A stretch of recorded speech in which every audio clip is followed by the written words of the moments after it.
Hi everyone, today we are going to talk about Nas Daily, a YouTuber with over 13 million subscribers, which he gained in a matter of years for his ambition to travel the world to meet diverse cultures and people. But recently his reputation has gone downhill after accusations of him not being the character he presents in his videos, and today we are going to look into how he became one of the most influential online storytellers and the many controversies that led to his downfall. With that out of the way, let's begin. It goes ba-bum, ba-bum, bum, click, bum, ba-bum, ba-bum, bum, click, bum, ba-bum, ba-bum, bum, click, bum. I be Lord of the Rings, I manifest. Represent from the den, I don't wear no vest. I got a heart in my chest, it goes ba-bum, ba-bum. I sway halfway, the day's hump, get over. I be Lord of the Rings, I manifest. Represent from the den, I don't wear no vest. I got a heart in my chest, it goes ba-bum, ba-bum. I sway. Nusir Yassin, better known as Nas Daily, who was originally from Israel, left his job at Venmo to pursue his dream of storytelling in 2011. He created his channel and uploaded a video a year later called Operation Skyfall, the first hamburger in space, where him and his Harvard buddy sent a hamburger to outer space sponsored by their local hamburger joint. The video was a massive success, gaining 2 million views at the time of editing this video, as his many other uploads did, while Nusir would occasionally upload videos. In 2012, it wasn't until he finished his 1,000-day challenge he started taking content creation more seriously. He likely encouraged his YouTube viewers to check out his shorts, and by 2019 all his videos were getting millions of views daily. It seems Nas's channel was at its peak, but it all came crashing down after allegations of exploiting his audience, manipulation, and cultural discrimination came against Nas Daily, and it all began with one simple video. In the jungles of the Philippines, there is a woman who is 103 years old. She is the oldest tattoo artist in the world, and she doesn't use a tattoo machine, and she doesn't let you choose your own tattoo. Who is this woman, and why do tourists beg her to get a tattoo?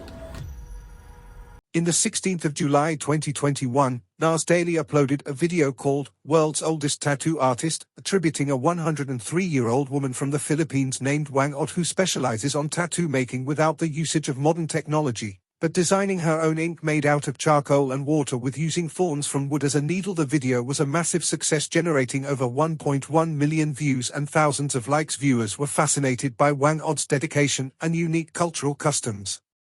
She illustrated the video was commended for bringing recognition to such an intriguing and traditional art. But the issue started from here. In the video's description, Nas Daily announced that Wang Od was officially tutoring in Nas Academy, an online platform targeted at distributing educational tactics from mentors around the world. He included a link to Nas Academy, inviting viewers to learn tattooing practices guided by Wang Od herself. However, the tale took an unexpected twist when Wang Od's grandniece came out on Facebook and revealed, warning, Wang Od Academy is a scam. My grandmother did not sign any contract with Nas Daily to do any academy. Some people are trying to take advantage of our culture. Please help us stop this disrespect to the legacy of Apo Wang Od and the Batbot tribe. As a response to the accusations, Yassin shared a video on Facebook which appeared to be the 104-year-old signing a contract with her thumbprint, so was concrete evidence she gave permission to develop the Wang Od Academy, with Nusir saying they approached Wang Od and her family and had full compensation on what was happening, even saying Wang Od's loyal niece, Estela Palangdao, translated the contract prior to the great Wang Od appending her thumbprint, indicating her understanding on what she was getting into with the project.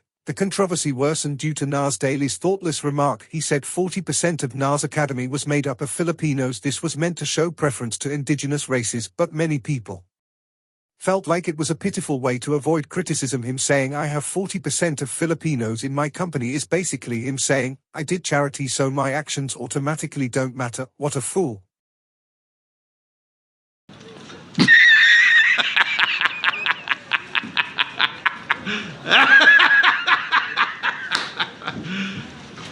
As a result of the backlash, Wang Od's granddaughter Gracia Palakas came out on Facebook and further diminished Nas Daily's claims, saying, I spoke to her and she did not understand what the translators were saying. I'm sorry to tell you she will not be joining Nas Daily. I know you have good intentions of sharing our culture to the next generation. However, our village is concerned that some people are profiting and exploiting our art and culture. I know you spoke to someone and gave some money and will share profits, but Apo Wang Od is not aware of the contract. Hope you sort this out. After that, hashtag unfollow Nas Daily was trending, and he lost around 500,000 followers on his Facebook page in only 3 days. The situation was eventually resolved by the National Commission on Indigenous People, or the NCIP for short, declaring it as a simple misunderstanding of their rules, but this wasn't the last time he faced controversy.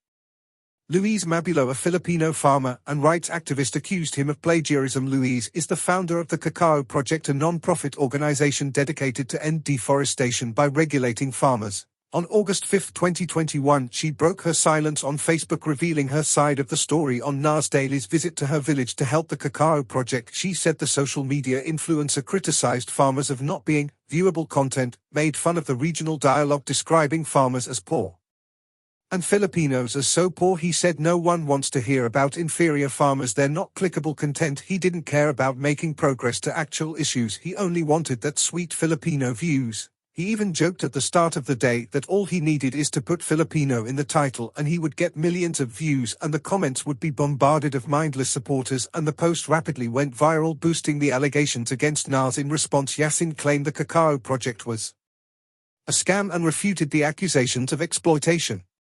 And one day, unfortunately, we stumbled upon a fake story in the Philippines, which is the Cacao Project. On paper, it was supposed to be a non-profit that helps farmers. In reality, it's a for-profit that exploits farmers. We said we cannot do this video in good conscience. We cannot show you things that we are not confident of. And it wasn't just us. Every person who was on the trip agrees that this story may not be real. And this is the evidence. It seems all the allegations made against each other were conflicting, and Nas Daily stayed humble with his statement. In my personal opinion, I think he was lying. The only evidence he brought to the matter was that his co-workers agreed with him, and he only disproved the accusations with baseless rants. Okay, before I move any further, I do like to clarify that I was never a fan of Nas Daily. I found his all-positive attitude to be forced, and I'm not saying it's impossible to not have negative traits in your life. I'm saying there's no such thing as a flawless person, and my statement couldn't define how Nas Daily really is off the camera. So about 2 years ago, Nas Daily made a video on his opinion on the Israeli-Palestine conflict, which has been going on for 74 years. I usually don't like going political in my topics because I'm not that educated in these sorts of topics, but as a Christian, I believe every human has a right. There is no free Palestine or I support Israel. You have to look at both sides' reasonings, and I don't care if I get backlash for saying that, because all I want is for both sides to settle with peace, not conflict. Anyway, sorry for getting political for a few seconds. So Nas got a lot of backlash from this video because he said this. Death. If Israel doesn't exist, that means the death of my family. If Palestine doesn't exist, that means the death of my people. That's why we need two independent countries for two people, living side by side in peace with no one dying, not from an airstrike or a knife attack. I think the main problem I have with this clip that he's comparing his life with a war that has been spanning for a multitude of decades. It's not just something you can use to justify your existence, and the comments seem to be divided on his stance. But in usual Nas Daily fashion, he backtracked on his views and said, so from today forward I view myself as an Israeli-Palestinian, Israel first, Palestine second. I don't even need to tell you how wrong that is. How could you go from promoting peace to trying to satisfy one of the countries at war with each other? Just shows how profit is one of Nas Daily's key attributes when it comes to these types of topics, but that was just the start of something bigger.